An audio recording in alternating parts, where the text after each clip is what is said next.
Volcano Island. Taal Volcano. Andyan pala. This is not Taal Volcano. This is Taal Volcano. It's here. Sa flat surface din. It's the Volcano Island.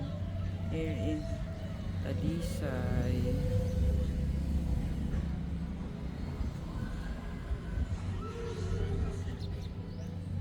Talisay.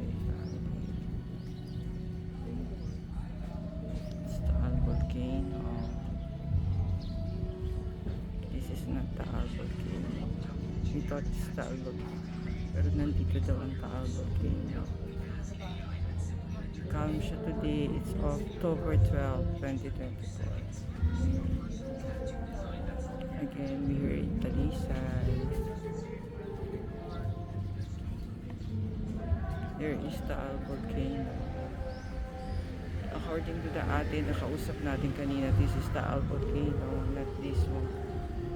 All along we thought it's this one. But it is here. Taal Volcano. The crater is here. Thank you for watching. See you in our next video.